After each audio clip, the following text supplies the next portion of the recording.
British Leyland, as history remembers it, was first established in January 1968 as the British Leyland Motor Corporation through the merger of two already successful British industrial companies, namely British Motor Holdings and Leyland Motors.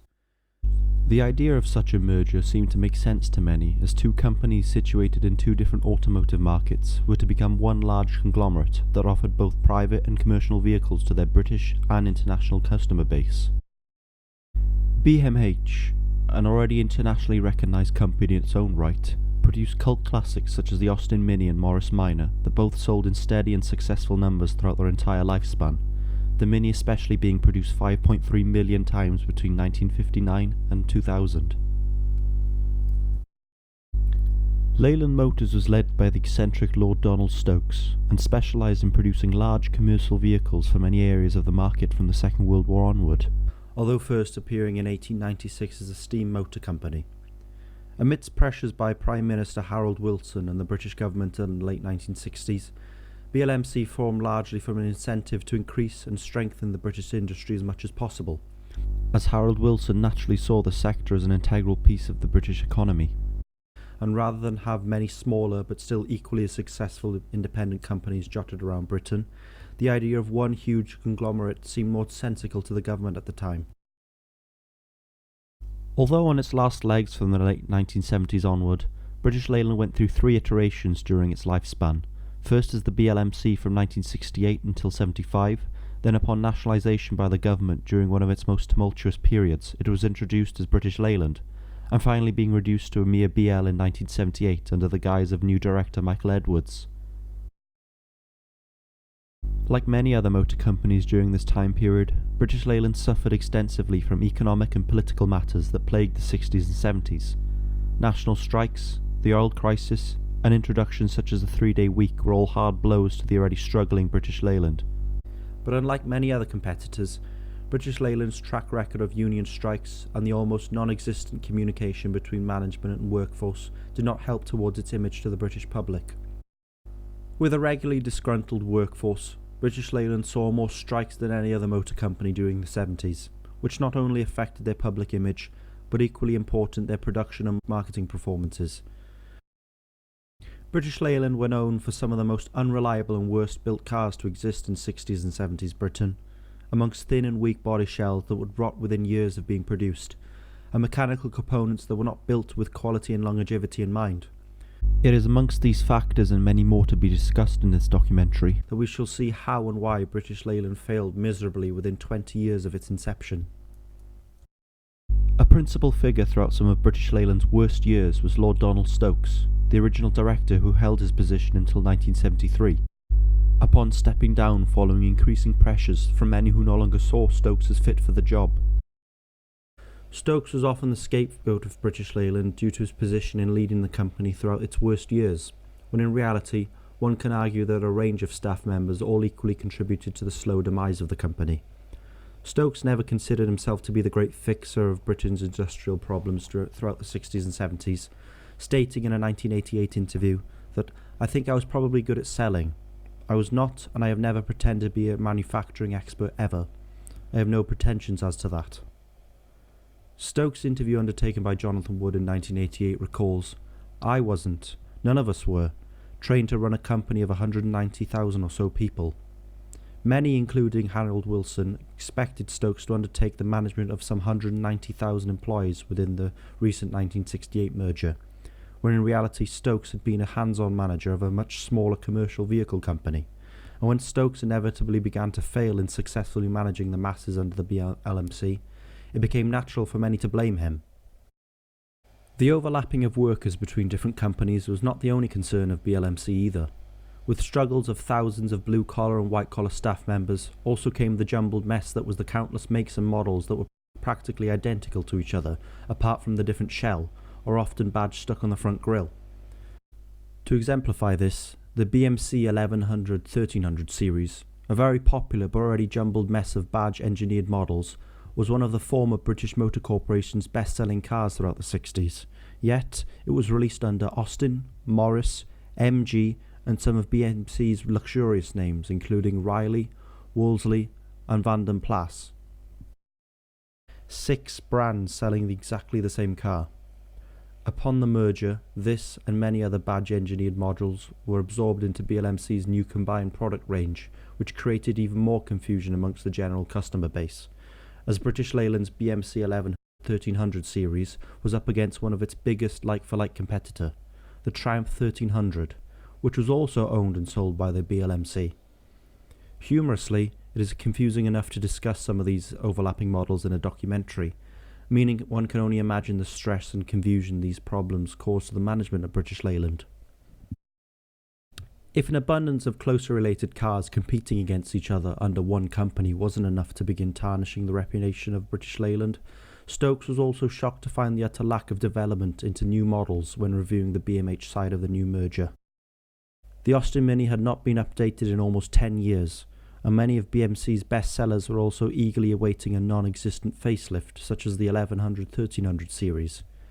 The volume car production side of the BLMC, also known as Austin Morris, were making half-hearted attempts at rejuvenating some of their products, such as the newly developed Austin Maxi of 1969 to release alongside the Morris Marina and Austin Allegro, though the Maxi looked almost identical to its Austin Morris 1800 predecessor, even going as far as using exactly the same doors, truly lacklustre in innovation.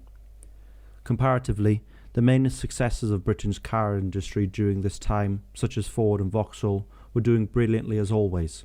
In the space that British Leyland were to be releasing their new Austin Maxi, Ford were also releasing their famed Ford Escort for the first time, now remembered as one of the best competitive rally cars of all time, and a cult classic amongst most audiences. And Ford's, well, they invested heavily into motorsport because it sold cars to the public. A consistency featured throughout British Leyland's tumultuous lifespan was the outdated ethics concerning management and worker relations, which were also practically non-existent.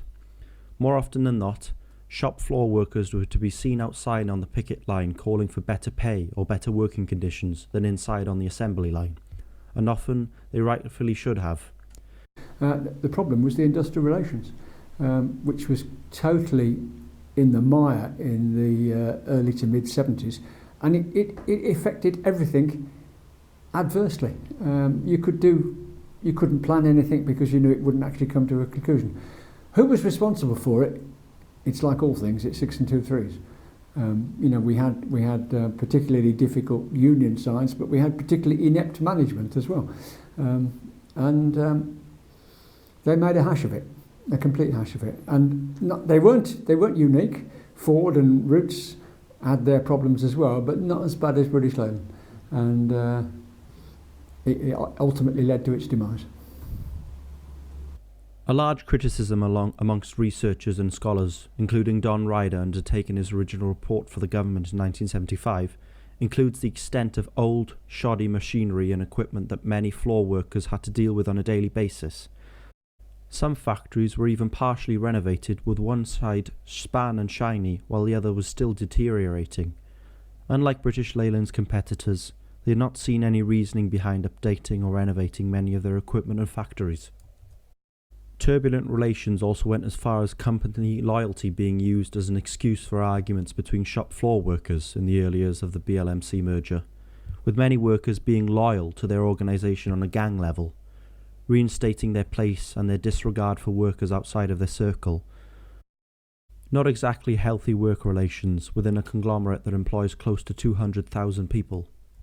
This rivalry was often a typical expectation of many large volume production plants such as Cowley and Longbridge, with competition between different groups of loyal workers outperforming each other, though never at the level of manufacturers like Ford or Volkswagen, who were consistently performing well. Right, well, I was living in Farnborough in Hampshire, and I was the manager of a body shop, a crash repair shop for a Volkswagen main dealer in Aldershot. Being in the motor trade, you knew problems were coming. You just didn't know how. External events such as the national striking amongst coal miners and electricity workers also had a major impact upon the performance and success of British Leyland during its early years. It made a lot of inconvenience, especially with power outages. with a body shop, you've got obviously a lot of lights, a lot of power being consumed for compressors and so on, and so therefore it meant your weekly planning had to be re-engineered because you still had customers wanting their vehicles back, etc. Insurance companies would still only pay the same amount of money as before, and you were having to do an awful lot more hard work for it, to be fair. Again, it made life very unpredictable, and but you learnt to adapt. You had to, really. Mm-hmm. Much like British Leyland's workers' calls for better pay, many in the coal mining industry were becoming increasingly more unhappy with their wage, as opposed to many other industries keeping up with the times.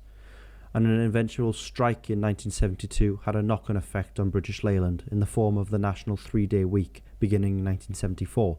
The 3-day week made life very, very difficult in a lot of industries, and certainly in my own industry, because the nature of bodywork requires lights, heating and so on for paintwork and such like. We would try to get as much crash repair work done in the days with power outages when we could, and then my paint sprayer, he was an absolute gem. We would rack the cars up, get them ready for paint, and he would come in overnight and spray as many cars as he could while the power was available during the night time.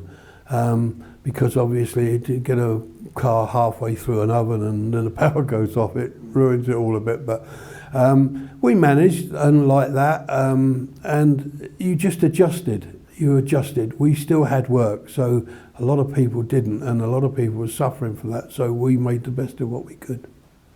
I had just joined British Leyland, well, not long before, early 73. I joined the profit planning department of the finance team, Austin Morris in Longbridge. I was a chartered accountant by training, but I was working at the time as an analyst in Austin Morris Finance, a materials analyst. I knew nothing about the quality of materials, but I had to study and keep a watch on the global supply of raw materials like steel, aluminium, copper, zinc, and the moving prices of it. And I physically remember writing in my report about the 3-day week, which I got a slap on the wrist from my boss because he said there's always been 7 days in a week and there always will be. What you mean is 3-day working, which of course was pretty catastrophic for the motor industry. Because we were producing a hell of a lot of cars in those days. British Leyland, around then, were producing collectively about 1 million cars a year. But if you're only producing on 3 shifts a week, or even 3 double shifts a week, the numbers just tumbled. So it was an expensive time for all the car manufacturers, not least Leyland. I was in England. I was working in the home counties, so sort of area outside of London. I was working for Hertz, the car rental company. The 3-day week, affected us in the workplace particularly because during the winter, we'd be wearing coats and gloves and everything in the office. As soon as it got dark, you'd have to use a torch, and some people used candles actually. And there was one occasion during that 3-day week when, at the end of the day, I went across the road to the local pub, and after about half an hour we saw flames coming out of the office window, because what had happened was somebody had left a candle burning on their desk, and there were papers stuck to the wall, and a breeze came in, the papers caught fire, and so the whole part of one floor of the building was burnt. It made working life much more difficult, and you had to adapt, but it wasn't a lot of fun. Bearing that British Leyland were already suffering with terrible worker management relations that influenced consistent striking, the introduction of the 3-day week now put the performance of the non-striking workers in jeopardy too, as even less cars were being produced due to crucial work time being lost. I remember the 3-day week because there was basically a curfew going on. Because I think it was mostly to do with the coal strike or something, because there was no electricity, there was no coal or electricity then. So the government then decided a 3-day week, So in that case, there was not allowed to have any lights on in the shops. So I think at night time, all the shops are in darkness, just to try and save energy. The unclear sense of direction British Leyland demonstrated throughout its lifespan, particularly concerning marketing, also became a catalyst towards its demise. While many British marques were now being produced underneath one united conglomerate, as far as customers were concerned, each brand had its own origin and story. Just as Austin and Morris were once distinguishable brands producing their own vehicles independently, many customers still held this loyalty in mind when shopping for new vehicles into the 70s. Yet, confusion continued to grow amongst British Leyland's customer base, as the plethora of almost identical cars being produced continued to grow in range and volume. This extended into many of British Leyland's dealerships throughout the late 60s and 70s, with many customers unsure of what to actually purchase, as distinctions between badges and models were not obvious to many, and naturally, dealers such as Austin, Morris and Triumph were competing against each other in sales, while they were all essentially selling the same product, all produced by one company, dividing themselves against each other in the process. Production also shared disappointing standards, particularly in the 70s when striking became a common feature of British Leyland. Cars simply were not being produced at the same quality of many British Leyland's biggest competitors in Britain, whereas manufacturers like Ford and foreign marques such as Toyota and BMW were increasingly becoming known for their general reliability, compared to examples like the Triumph Dolomite Sprint and Triumph Stag. As communication between managers and workers were expectedly low, and many were often outside striking, this lack of direction experienced within marketing also worked itself into the assembly lines, with many workers either unmotivated or unwilling to produce their cars to a high standard, or at least comparable with their foreign competitors. Workers were also permitted to more relaxation and non-productive time than competitors such as Ford in Germany, in which workers would often exceed their allocated non-productive time. This, coupled with an extensive overemployment of at least 30,000 workers, led to decreasing profit margins as time went on. A common feature of many British Leyland products were misaligned doors, something that could affect a brand new car with an otherwise acceptable finish in terms of trim and paint. Often, aftermarket bodywork specialists could do a better job of aligning the doors than the many rushed and unmotivated assembly line workers. The extent of efficiency many other manufacturers possessed over British Leyland provides us with an understanding of why many recall the cars of the 60s and 70s to be so unreliable and poorly built. While manufacturers such as Toyota, Volkswagen and BMW extensively used contemporary equipment to assist in production speeds, British Leyland was still relying upon hand tools right up until the 80s, a primitive approach that would appear comedic to many of British Leyland's competitors. The problems of British Leyland were dramatically underlined when TVI tested how long it took to fit a lock in a Mini and in a Volkswagen. The German starts at the same time.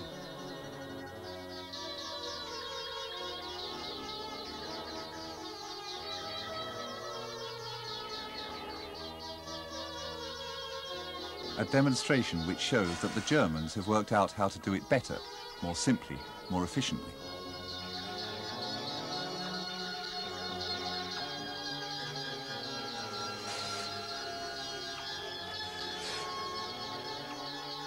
The German has finished.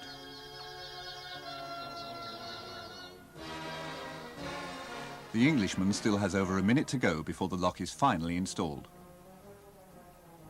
Tomorrow, his union meets management in the latest attempt to get somewhere on productivity. It'll be their 14th meeting in 3 months. Nobody expects any progress. Although management had been attempting for years to make the switch, the decision to move from piecework rates to measured day rates almost unanimously infuriated assembly workers across British Leyland's factories in 1974. Prior to this, workers were paid on a unit basis, depending on how many doors or suspension components they assembled each day, for instance. But now calls for all workers within each discipline of production to be paid the same day rate was viewed as an unfair proposal by some 9,000 workers, as one determined worker may assemble twice as many components as his colleague, yet be paid exactly the same rate. Naturally, like many other sour management proposals, this led to calls for striking amongst these 9,000 workers, which further contributed to the vicious cycle of British Leyland's notoriously low production standards. The build quality in British cars had suffered a lot, and certainly with British Leyland, some of the cars that they produced were pretty awful. This had a knock-on effect on the number of recalls and warranty work many dealers had to face on a regular basis, since many of the cars that, for instance, Triumph were producing and selling were so badly produced. Amongst all of these internal struggles, most cars had to go back to their dealer to be fixed at some point in their life. Astonishingly, almost 23,000 Triumph Dolomite Sprints were produced between 1973 and 1980, and although one of British Leyland's more fondly remembered creations, the Sprint was plagued with engine and structural problems from the onset. With a notoriously bad engine head finish and inferior cooling system, less than 400 examples now exist in Britain. The consistent warranty work seriously affected British Leyland's finances, amongst the other production-related struggles that they are having to deal with, thus heavily affecting any prospects of significant model development or plant improvement. John Barber, a managing director of British Leyland and arguably the right-hand man of Donald Stokes, recognised this lack of attention centred on some of British Leyland's more specialised cars, such as the Triumph and Rover. Recalling in a 1988 interview, "My advice at the time, and all the way through, was that we ought to go a bit upmarket of Ford, and if we had deliberately pitched it beyond the Cortina in quality, image, and so on, we might have done something. But we really ought to have capitalised more on Rover, Jaguar and Triumph." Desperately attempting to draw in some quick and easy profit during their own financial crisis throughout the early 70s, British Leyland had put all of their resources into producing two new cars, the Morris Marina and Austin Allegro, with the Marina being very simple in design and principle and expected to compete against Ford's largely successful Cortina. The Morris Marina sold well, yet never truly excelled or evolved British Leyland any further than the cars they were releasing a decade earlier. And it is here where Barber makes the point that instead directing concentration on improving their luxury vehicle range may have potentially set them on a successful path throughout the remainder of the 70s. All while British Leyland was slowly collapsing throughout the entirety of the 70s, other manufacturers naturally began to push towards taking their spot of some of Britain's best sellers. These came in the form of many foreign car manufacturers that began to infiltrate the British market in small quantities as early as the 60s. Yet it was amidst some of British Leyland's most turbulent times that manufacturing giants such as Toyota, Datsun and Volkswagen took advantage of British Leyland's struggles. Well, I never actually owned a Japanese car myself, but when they first came in, they were seen as, by some people, as not much of a threat. And I remember going to a conference once, and one of the speakers was the sales director of British Leyland, and somebody asked him, what about the Japanese? Because Japanese cars had just started coming in, and he said, "Oh, we're not worried about the Japanese." And that was an indication of where they were very blinkered and hadn't appreciated what was actually happening in the marketplace and how big a threat the Japanese cars were. And I think that was, partly attributable to the demise of British Leyland. Just as many Japanese manufacturers are known for their reliability against many European competitors today, Japanese reliability saw its emergence throughout the 60s and 70s.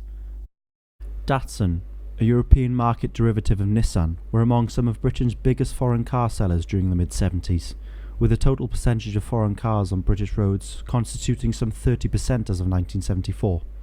And of course Datsun went on to prove they made very good quality products. Initially, of course, many of them copies of ours. But that's Japan's secret. They look at what other people have made and make it better. Datsun's ingenuity, reliability and quality represented itself successfully upon the British manufacturer market in the mid-70s, with Datsun alone holding some 5% of the entire British market during a review in 1974. Japanese cars, strangely enough, a lot of people sort of said, they wouldn't do it and wouldn't have them, but it's because I think it was memories from the war times. And I could understand that. But the build quality of the upmarket Japanese cars was superb, and the quality was in the engineering. They'd thought these cars through, and the 240Z was a great example of that. Unlike Britain, Japan did not suffer near as much striking and industrial turmoil during their period of growth in the 70s, with the Japanese also adopting some truly radical production principles compared to many Western manufacturers from the 50s onwards. The Japanese were innovative. They introduced just-in-time and Kanban, and these were just streamlining and improving the quality of production processes. So if you improve the production process, you inevitably improve the product at the end of the construction. And that was their success. They took old processes and updated them with innovation. We underestimated them, seriously underestimated them. A principle now commonplace in Japanese manufacturing methods first appeared during Japan's rebirth following the Second World War in what they call Kanban, to us, just in time. In essence, this principle followed the idea of consistently ordering just enough parts and materials to produce a car without leaving any surplus or waste, therefore not only eliminating wasted profits on surplus materials that wouldn't be used, but also generally making the entire production plant a clean and efficient place to work, as materials would arrive on the correct time, eliminating the need to store any large surpluses of materials. This naturally involved advanced management and operational skills, since parts and materials departments needed to calculate exactly how many of each particular item they would need on a regular basis, without room for error, further contributing to their efficient and productive work method, in comparison to many of British Leyland's plants either ordering the wrong parts due to lack of communication, or sometimes not ordering parts at all. Japan at that time was not that far away from recovering from World War, where the whole country was decimated, and it's amazing how innovative and how good you can be when you're starting from such a low base. They'd got virtually nothing. Their industry had been destroyed, so they had to rebuild it. And they were sensible enough to rebuild it in the best and most effective and efficient possible way, rather than just copying what they'd done before. This just-in-time principle also contributed to general reliability of the cars they produced, as the production path was calculated and laid out extensively, leaving the assembly teams to focus entirely on assembling the cars. Japanese engines such as Datsuns and Toyotas proved to be much more reliable on British soil than many of British Leyland's options, with largely better component production quality in the areas that mattered, such as the engine head, something that British Leyland would often fail at with terrible engine component castings. As many owners would put it, a Datsun would start in the morning, a Triumph may not have. The engines were brilliant, and electrics were brilliant. You had electric windows and God knows what else for these modern Japanese cars. Amongst other strengths, the production methods that Japanese manufacturers adopted contributed to Japan's great success within the British market. This is my pride and joy at the time, the Datsun 140J. I customised it as best as I could for the money I had. Don't know where it is now. I probably sold it for a couple of £100 at the time. Sorry I sold it now, apparently worth a few bob. I had a friend who was a Roots dealer, and he changed from Roots to I think it was Nissan, and as a result he had to lay off half his workshop staff because the Japanese cars were so much more reliable. While production quality is concerned, ingenuity was always at the forefront of many Japanese marques, with many Britons inevitably researching more upon their new car purchase during economic turmoil throughout the 70s. Many buyers looked towards what new cars could offer in terms of practicality and ingenuity, not to mention the reliability of the car. Many families needed smaller cars that would perform just as well as many large, guzzling estates that were available from many British manufacturers at the time, and features that we now view as the norm were beginning to show in this time of rapid ingenuity. Manufacturers like Datsun and Volkswagen were beginning to focus on this demand, introducing rear-foldable seats, thus turning a compact car into a small estate at the push of a button. Entry-level British cars, you had to pay extra for a heater and a radio. Japanese cars, when they came in, that was all standard, so and they didn't break down. The economic side of many Japanese cars available throughout dealer networks in Britain also contributed towards a growing shift for foreign manufacturers in the 70s. Naturally, since many foreign manufacturers wanted to penetrate the British market as efficient as possible, competitive pricing was at the forefront of their marketing strategies across Britain. The Datsun Cherry was a direct competitor against some of British Leyland's most prominent compact cars during the 70s, including the likes of the Austin Mini, Allegro, and 1100-1300 series. It was a slightly scaled down version of some of Datsun's best sellers, such as the 120Y and 140J, while also featuring a front wheel drive setup, freeing extra space within the cabin, and a small engine displacement. Buyers could pick up a brand new Datsun Cherry 100A in its simplest two-door form for astonishing £1,140, while a basic two-door Allegro would cost £1,287, Austin 1300 at £1,174, and the iconic Mini at £1,108. With the Japanese badge proving cheaper than almost all of British Leyland's offerings in 1974, it becomes clear to see why a shift in trends began to occur throughout the early 70s. Not only a prospective buyer could purchase a basic, robust Datsun for over £140 less than British Leyland's newly developed Austin Allegro, but also purchase a reliable engine and drivetrain that would not need to be returned for warranty work in regular intervals, much like many of British Leyland's products. To an extent, I guess we all felt a bit offended. You know, it wasn't a war, but it had those overtones. This is Johnny Foreigner coming in and stealing our, whatever it was, in this case, motor brands. And yes, I think there was probably a fair amount of antagonism. Adjusting for inflation, £140 back then equates to £1,215 between two cars in today's market. The rise of informed consumer choice throughout the 70s also began to show the advantages of many foreign cars while displaying the flaws of British manufacturing. The many weekly articles published within some of Britain's most popular automotive magazines, such as Autocar, Motor and Car, mainly contributed towards this increasingly informed approach towards manufacturer choices. I think a lot more of them came in the 70s purely to appeal to the younger drivers, because a lot of the British cars were more based on family cars, 4 doors and whatever, whereas the foreign cars, even now I think, are appealing to the youngsters because they look so sporty. With continuing scrutiny upon many of British Leyland's products, readers began to understand the many weaknesses they possessed within their production and marketing strategies. Road and reliability tests featuring French, German and Japanese cars regularly maintained the view that foreign cars were largely more reliable and robust in the long term. Yeah, they were more reliable. There's no two ways about that. And to be fair, Volkswagen Beetles, they still are reliable. The old ones, the air-cooled ones, not the modern ones. And they'll go on forever and more than a day, you know. They're dead, but they won't lie down.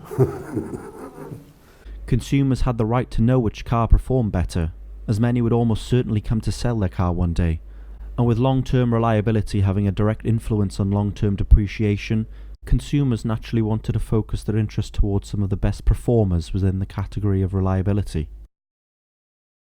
Early 1975 saw one of the final steps towards the death of British Leyland, with a nationalisation carried out by the British government to aid an international conglomerate facing certain bankruptcy. This came in the form of a business report requested by the government to assess the finances, management and future prospects of British Leyland by the government-summoned National Enterprise Board, which was led by Sir Don Ryder, the newly appointed chairman of the NEB in early 1975.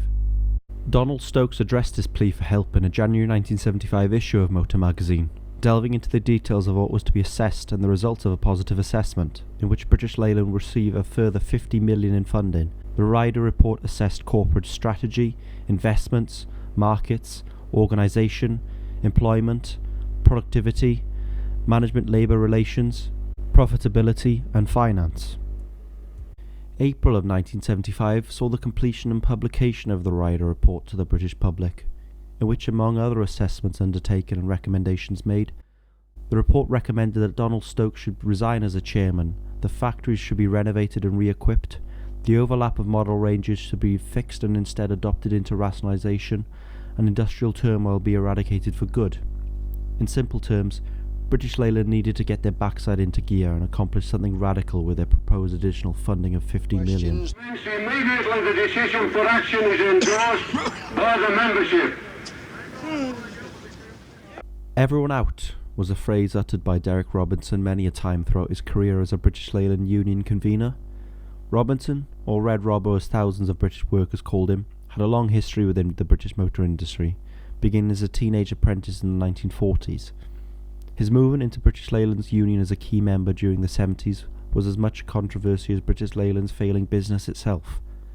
Throughout Robinson's career, he was a devout believer in communism and the Marxist-Leninist ideologies, in which he heavily reflected within his consistent battles with British Leyland management in favour of the workforce he was representing. This continuously placed a negative attitude upon British Leyland management by Robinson, as many of his strikes advocated for better pay and working conditions, aligning his ethics with that of Marxism-Leninism to break away from capitalism and hierarchy within British Leyland and instead opting for a fairer, more equal environment. It was not until British Leyland faced bankruptcy with the preceding nationalisation by the government that Robinson truly catapulted himself into one of British Leyland's biggest antagonists. 1975 also saw Robinson on a continuous push for radical changes within British Leyland's working conditions, all while Donald Stokes was still chairman.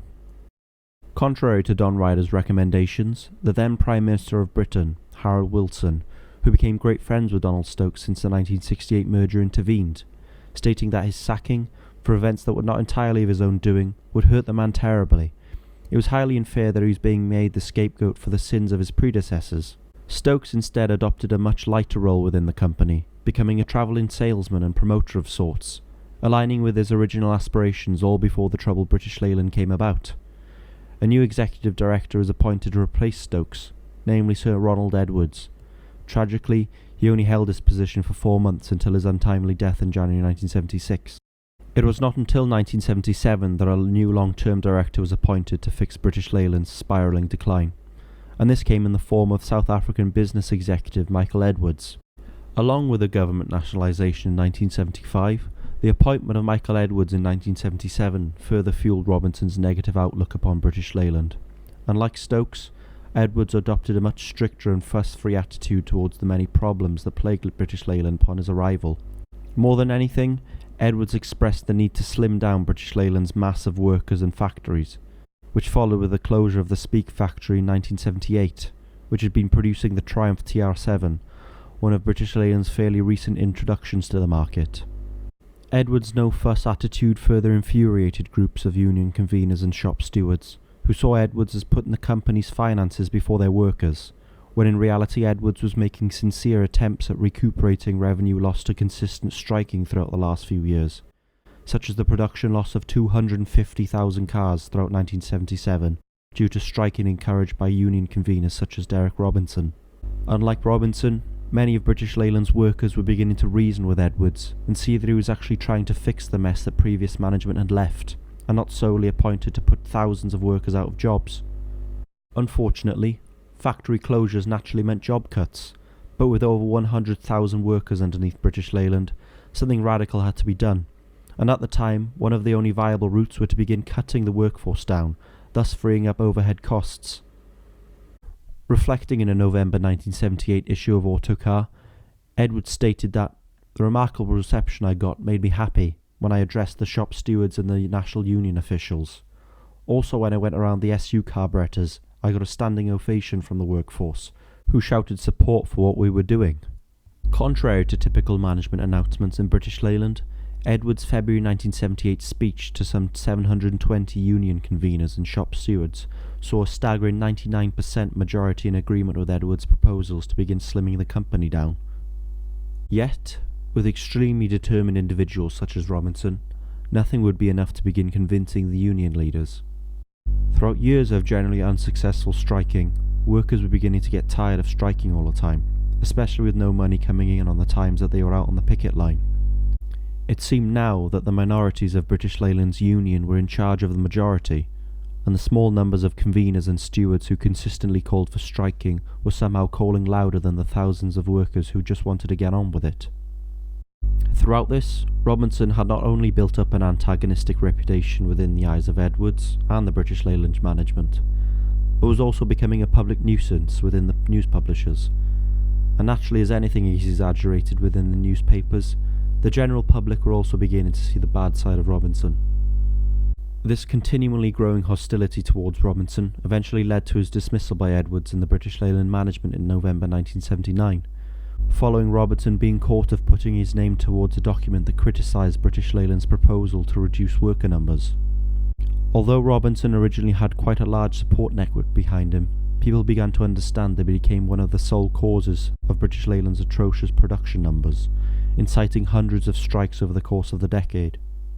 A call for strike action criticising the dismissal of Robinson saw 14,000 supporters drop to 600 within 3 months of his departure at British Leyland's Longbridge plant, thus further supporting the notion that workers were becoming increasingly frustrated with the strike action and simply wanted to get on with their work and earn a wage. The arrival of Margaret Thatcher as Prime Minister in 1979 sets itself as one of the final pieces to the jigsaw that is British Leyland's failure as an international manufacturer. From the onset, Thatcher was displeased with British Leyland's continued disability to detach themselves from the government support and funding, deeming British Leyland as one of the taxpayers' biggest money pits. Thatcher had intended to send British Leyland on their way to the private sector, freeing themselves of their burden in the process, but owing to Edward's charismatic nature, he not only convinced the Conservative government to withhold their intentions of selling British Leyland off, but also managed to secure an additional $990 million in funding that would largely be used to ensure the upcoming Austin Maestro would make it to the market. The extra funding secured and continued support from the government meant that British Leyland successfully released 4 new models over the next 4 years, with the Austin Metro releasing in 1980 and centering itself as a direct replacement of the outdated Mini, the Triumph Acclaim released in 1981, which was a collaboration with Honda, but in reality a rebadged Honda at its core, and finally the Austin Maestro and Montego in 1983 and 1984.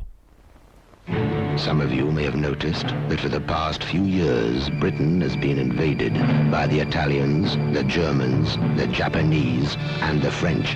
Now we have the means to fight back. The new Austin Metro. The new Metro is so aerodynamic that at a steady 50 miles per hour, the Metro HLE gets 62 miles per gallon. The new Metro has a split-action rear seat to let you choose between more space or more seats. And to help send the invaders back where they came from, the new Austin Metro goes 12,000 miles or 1 full year between services.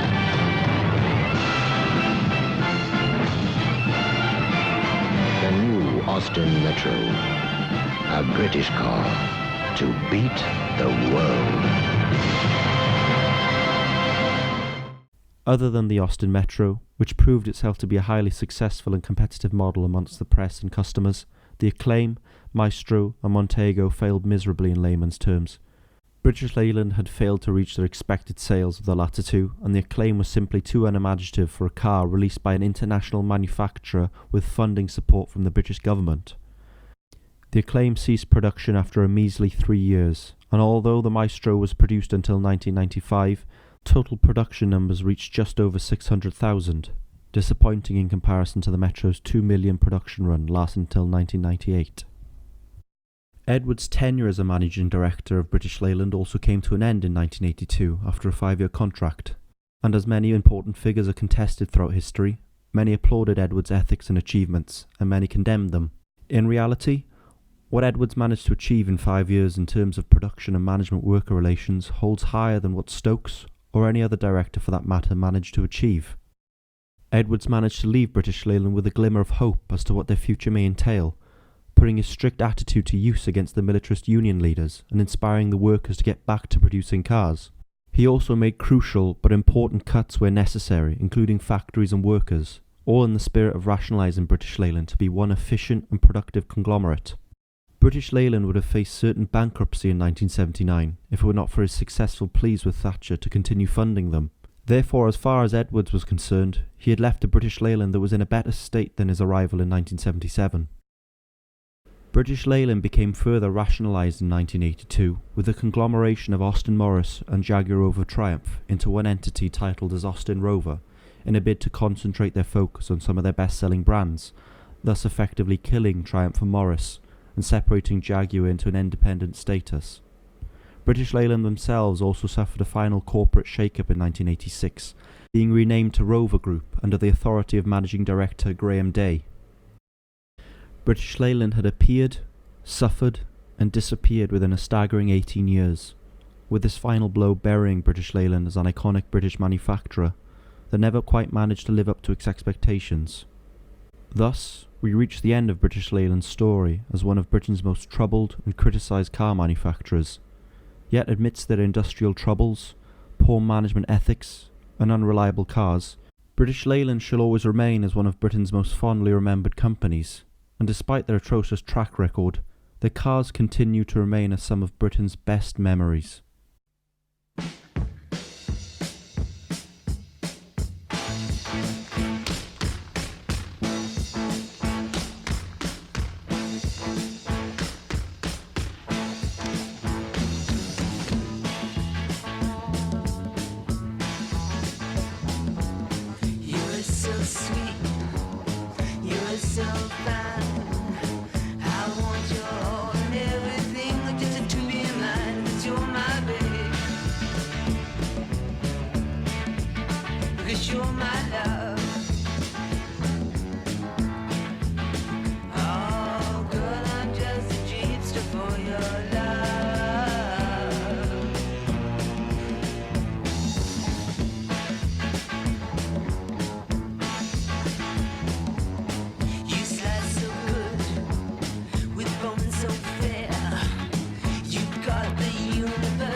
You're my baby. Yes, you're my love.